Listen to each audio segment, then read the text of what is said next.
has the first question?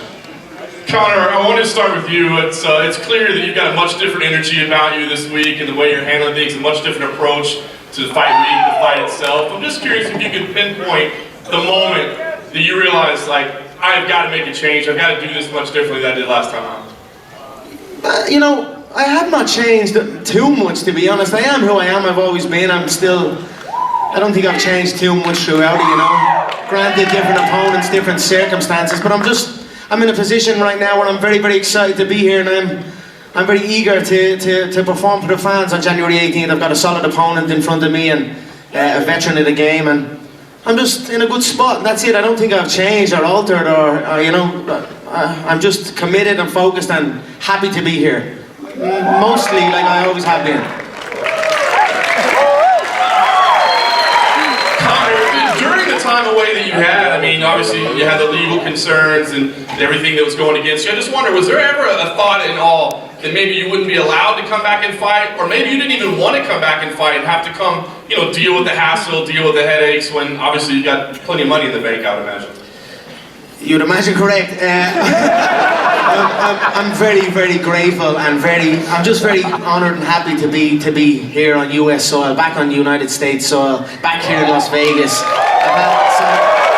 I've had so many amazing moments here. My life has changed here in America, you know, so I'm very grateful for this country, and I'm very honoured to be here and to perform for the people, you know. I'm an entertainer, a fighter and an entertainer, and to come here and entertain these people is something that gets me up in the morning, so I'm very happy. Conor, you've laid out big plans for 2020, the 2020 season as you're calling it. I'm just curious, I mean, are you able to say beyond a shadow of a doubt, legal troubles, everything, it's all hashed out, there's no potential roadblocks or hurdles that might pop up and slow down this plan for you? Guys, I have done nothing wrong here. I'm in a good spot, I'm ready to fight. I am setting out for big goals. I'm going to kickstart UFC's 2020 year big. I'm going to continue. It's going to be a mega year here at the UFC and at Mcgregor Sports and Entertainment. You know that. But I'm very happy. I have a lot of exciting things in the pipeline, and it's damn good to be back. It's damn good. I know that you've got a lot of respect for Cowboy, and as you said, different circumstances, but I'm sure everybody here would appreciate the Mystic Mac prediction of how exactly you get this thing done. You know, I've had my back and forth with Donald throughout the years, right? The last time we spoke to each other or even saw each other would have been at that press conference many years ago. So much has changed since then, right? I was the interim featherweight world champion at the time. Donald predicted I wouldn't get through Aldo. I got through Aldo. He predicted I was too small for the 155-pound division. I conquered that division. You know, we've had a good back and forth, myself and Donald. And as time has gone on, you know, he's become a family man. Obviously, you've seen him compete so many times. It's hard not to respect Donald right now at this stage, and he has my respect. And although there will be blood spilled on January 18th, it will not be bad blood. And for the Mystic Mac prediction, it will be a KO.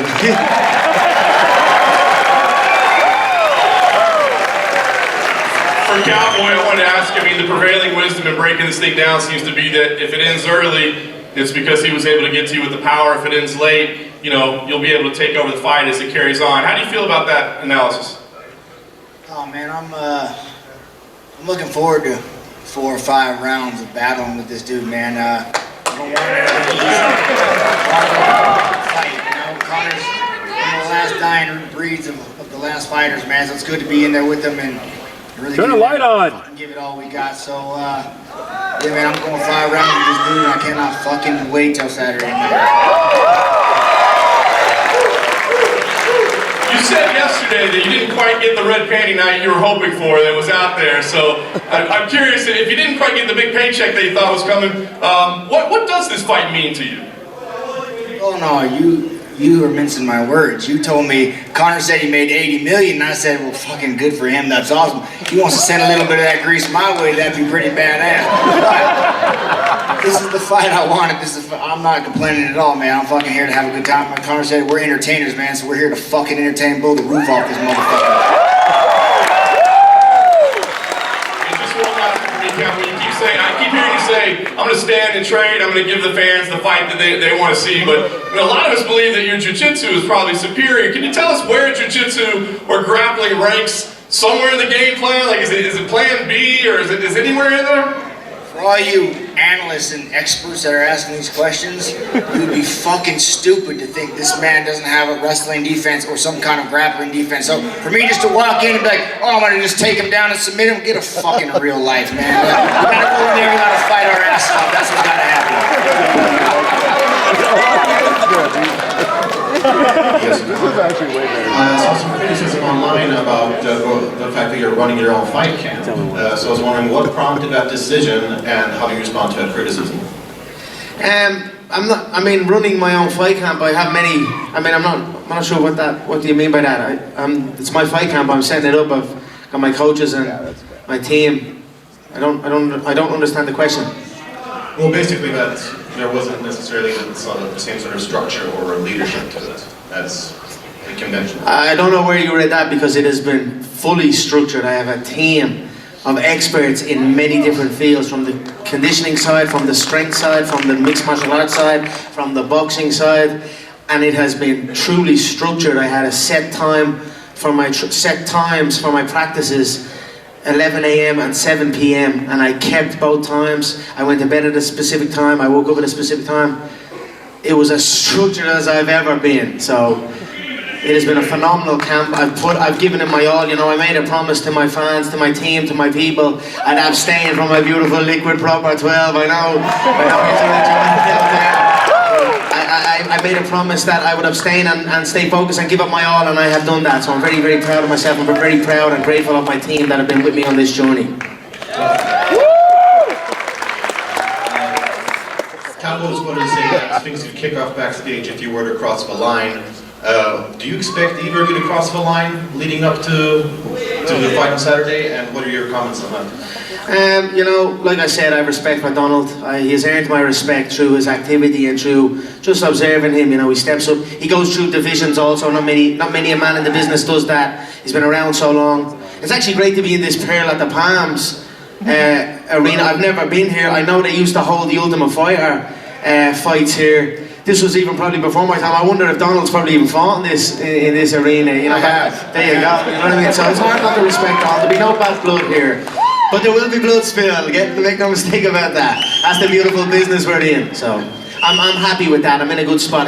We're focusing on the skills here, you know, and it's going to be an exciting bout for the fans. There's going to be a lot of attacks, a lot of drama in there, no doubt, you know. So we're very, very eager to get going.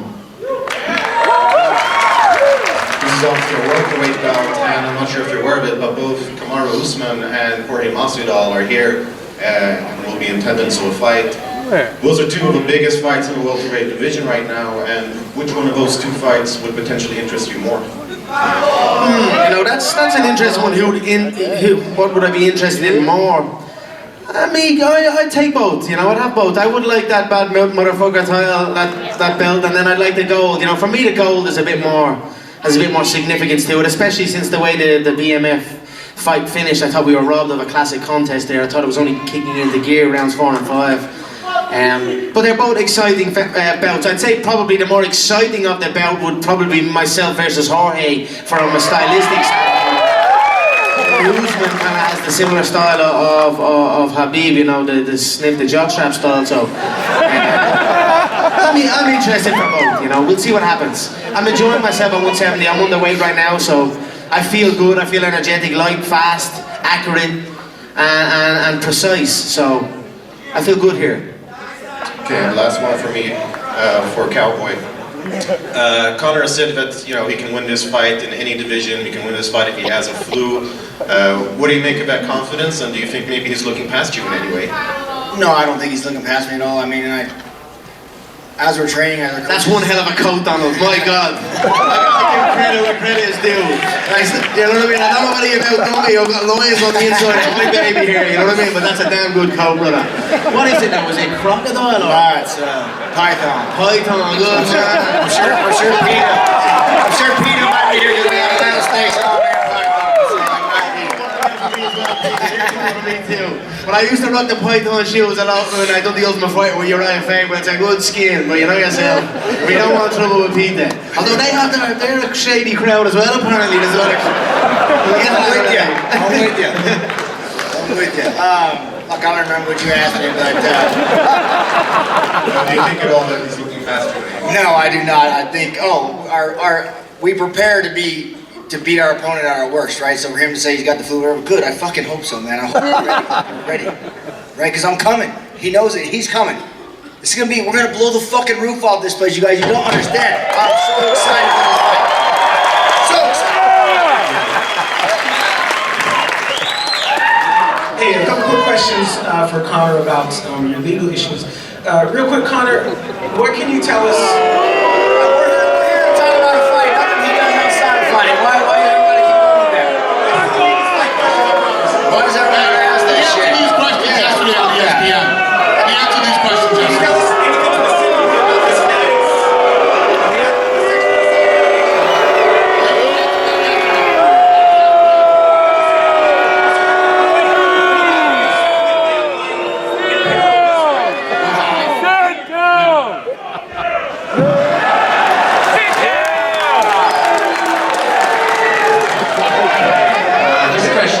Conor, you spoke about the Australian market. We see Dana's got that awesome T-shirt on with the Australian flag.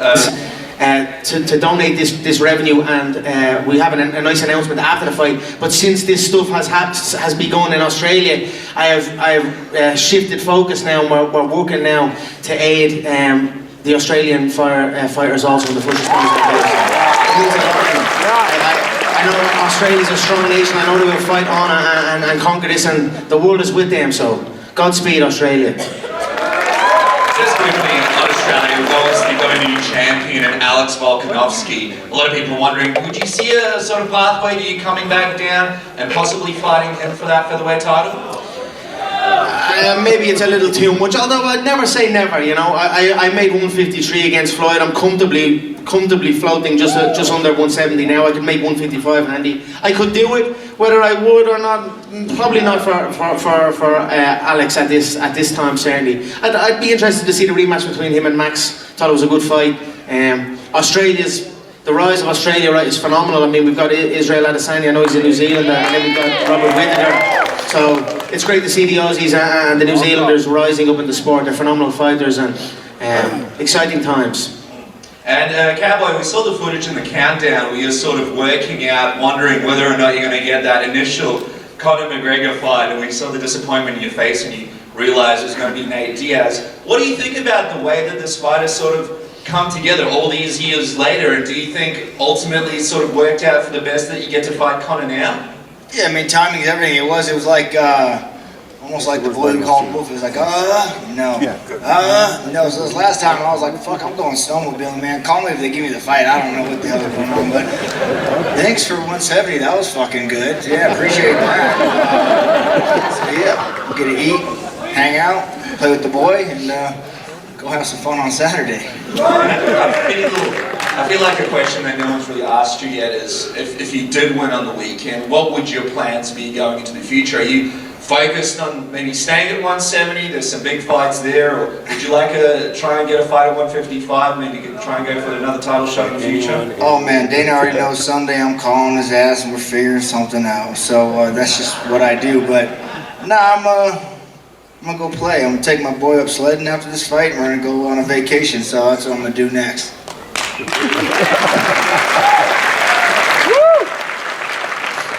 Donald, you've said in the past that fighting isn't everything for you, it's how you make your money. But I wonder for this fight in particular and this opponent, a global superstar, do you amplify how focused you are, how serious you take this, or is it the same approach as always? Oh, but see, that's where you're mistaken. Fighting is just what I do. It's, you know, I love it to death. It's my passion. So by saying it's not my everything, I just like to live fucking life. So if fun comes into my training, I'm gonna go have the fun for sure. But every day we train, every day we focus. It's just like this man, he hasn't been a year and a half since he's fought. I'm sure he trains almost every single fucking day. So it's just what we do. It's in our nature. We're the last dying breed of some last fighters. You love each other. It's cool to be here and share the octagon with this man. So no different approach then? Hell no, no. Still having fun, kicking ass, and doing what I love. And then for Conor, your interview with ESPN, kind of different than what you said earlier in this press conference, that you haven't changed as a person, but How much, you don't think you're a different person from the last time you stepped outside You know, the if you- octagon here yeah. in Vegas, 2018?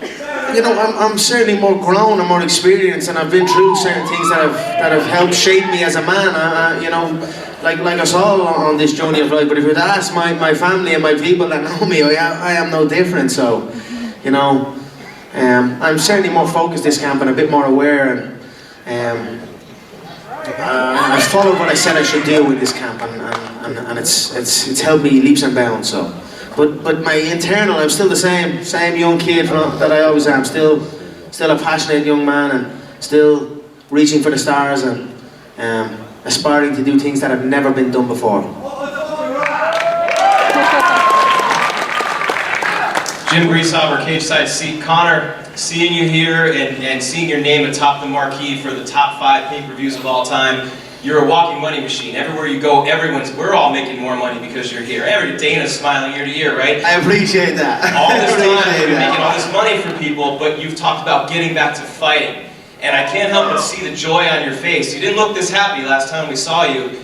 The joy of getting back to being Conor McGregor, the person, is all over you. Can you just expound on that a little bit? Yeah, thank you. I appreciate that.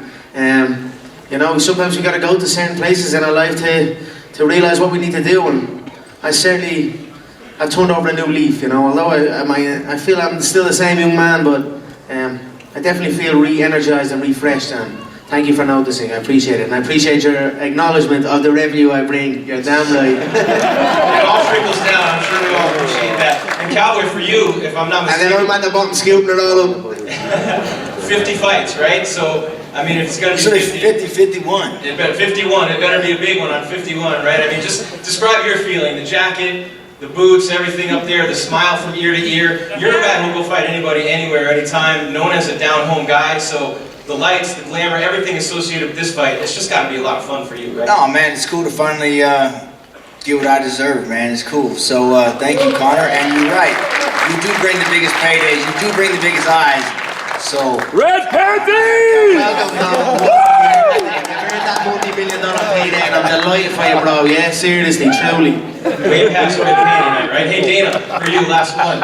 I mean, for years you've talked about being the biggest sport in the world, and throughout the years we've talked about the ESPN deal and the sale, and what a way to start the year with Conor coming back and the potential to top last year, which you said was the biggest year. What are your expectations for 2020, starting it off with a fight like this? Yeah, usually we always end the year with a big New Year's fight, and November's always big, and September, and January is usually the slowest time of the year for us. So to kick this year off, coming off the most incredible year ever, with a fight like this is awesome. It's fun.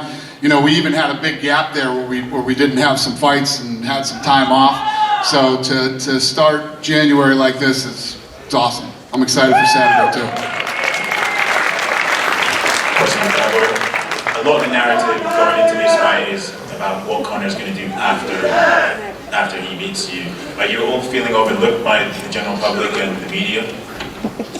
No, not at all. I mean, that's what this dude does. He's the best at talking and selling fucking fights. So I don't think he's overlooking me at all. He knows exactly who he has standing in front of him, and he's trained and he's ready. And I don't give a fuck about the media. I just care about this dude right here. Yeah.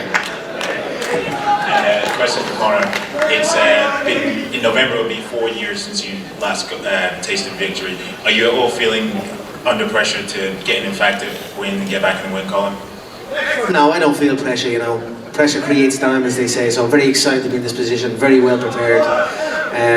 That narrative, you know, I've lost once unavenged inside the UFC's octagon. The other defeat was in a boxing ring under a specific set of rules, and so the narrative of that is a little far-fetched, but I'm well prepared. I'm going to put on a phenomenal show this Saturday, and that's it. Sit back and enjoy.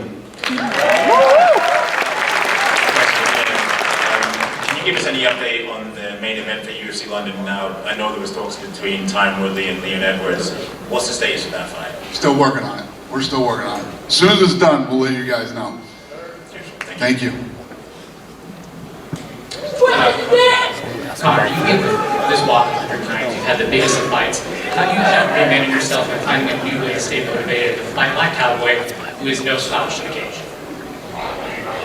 I certainly feel I've done that, you know.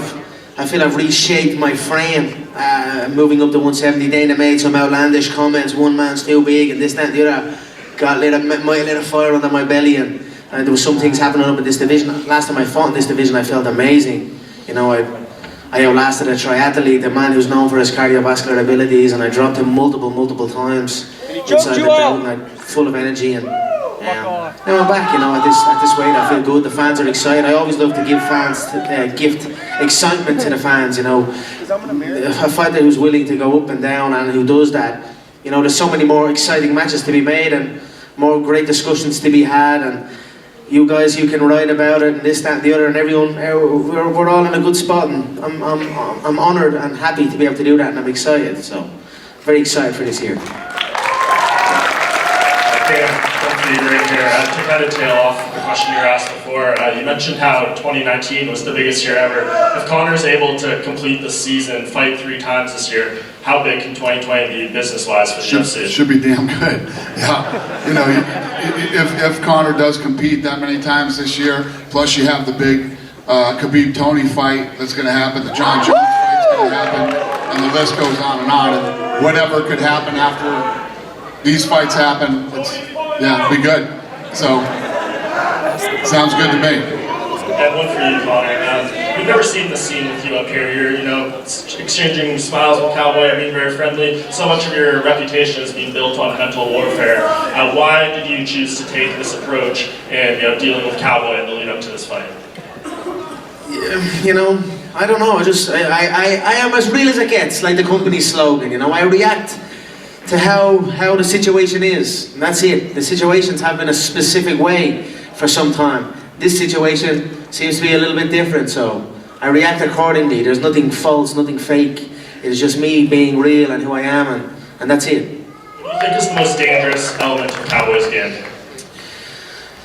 You know, I can read Donald. You know, I like him a lot. He's a good guy, but I can read it. I can read Donald like a children's book, to be honest. You know, he's a good fighter. He's got some good tricks up his sleeve. I know the tricks he has, and I know what he's planning and what he hopes to achieve. But we are well prepared, and you know, we'll see on the night. It's going to be a good night.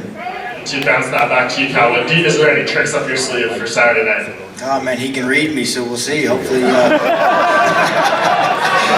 hopefully he's got some hooked on phonics. We'll see what's going on.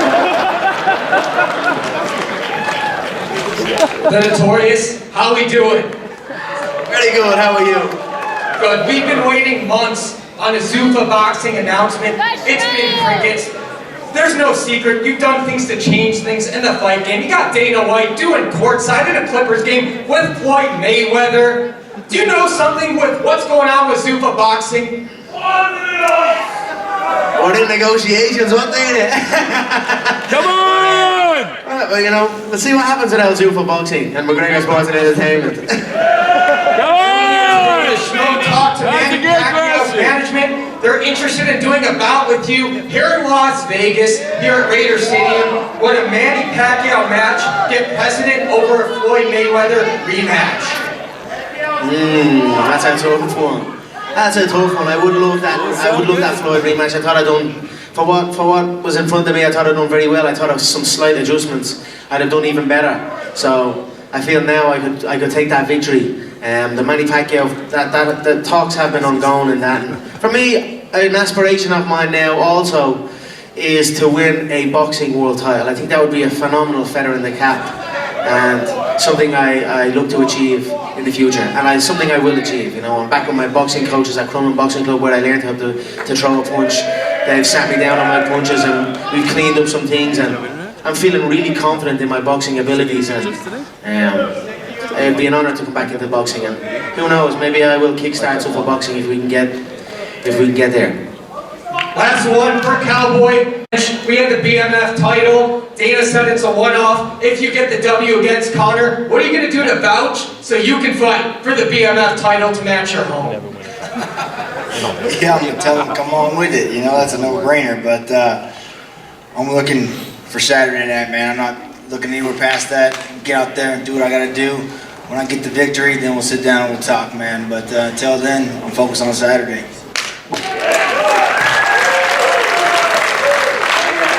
I'm going to take 2 more questions. Go ahead. This one for Conor. Dana said earlier this week that you don't believe that the Tony Khabib fight is actually going to happen coming up in April, and you'd be ready for that if someone drops out. Is that accurate?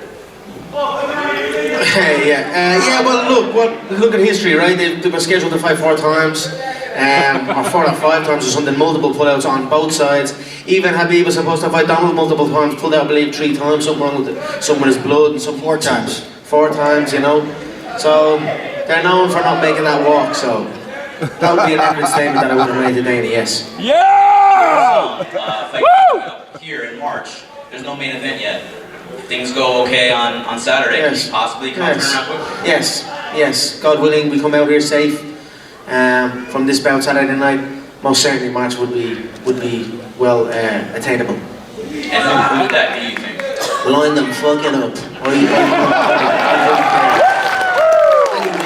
Any division, anything.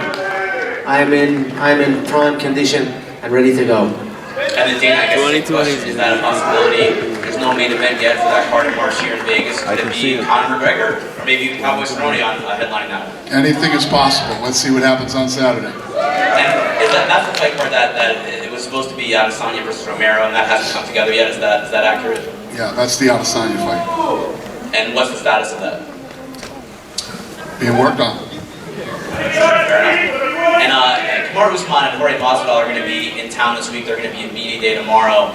Anything to read into about those? That's just the way it played out. They just both happen to be in town. It has nothing to do with any fighting or anything like that. Last one for me, for Cowboy, back in 2015, had that press conference with Conor there, and you were kind of chiding him for going to 155.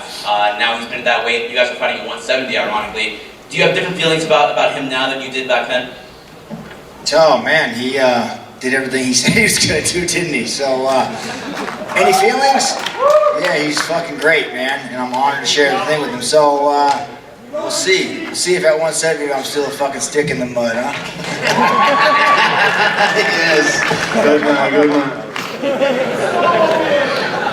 Go ahead. Yep. Did you have a question? Yeah, thank you, Dana. Yeah. For Conor. Conor, you're known for having really evolved striking, and I remember back in the day you said that everyone else looked like they were kind of standing in quicksand. Give us your thoughts on what you feel about Donald Cerrone's striking. Yeah, I certainly feel I will have the speed advantage. I'm feeling confident going in here. I'm feeling confident against anyone. I'm fully prepared, fully committed. Conor McGregor. There's no one that can touch me. You know, I birthed this game. I made this game what it is. So I'm going to go in there and remind everyone and show the world on January 18th. And if you look at the Nate Diaz fight, do you see any similarities in the fight with Nate and Cowboy as opposed to the 2 fights you've had with Nate and the fight you'll have here? Well, one similarity, they're both at 170, right? I mean, also they're both six footers. So I'm excited about it. You know, Nate was one hell of a challenge, one hell of a competitor. And you know, I look forward to maybe possibly that trilogy down the line also at some stage. Donald's also a hell of a competitor, a tough man. So. Final question. If this fight had taken place 5 years ago when you two first had words at a press conference as opposed to now, would it go the same way, or how would it be different? The press conference probably would have went a different way. That's what I'm sure.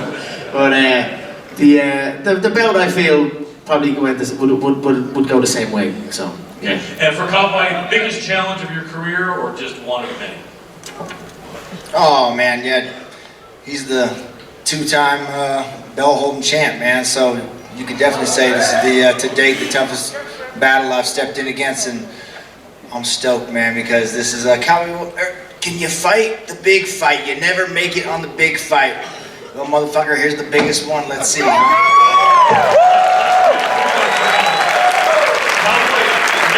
Say that you really prefer when there's no bad blood, and when there is respect, and when there is, you know, that kind of camaraderie. And a lot of people say when there isn't, it bothers you. Is there any truth to that? Does it matter to you if people? No, it's just you media guys making bullshit up, just like they say, oh, if you hug Cowboy in the ring, you're gonna get knocked out. So give me a big old ass hug when we get in there, all right? But no, there's no truth. We're just professionals. Why can't Conor sit here and hold himself like he's doing it? This is fucking amazing. You kidding me? I mean, you guys aren't getting the clickbait and all the shit y'all want, but as a man, my hat's off to the son of a bitch for sitting here. right, we'll do one more. You got a question? Go ahead, buddy. Dr. Cinco, you're on camera. Hey, this question for Conor.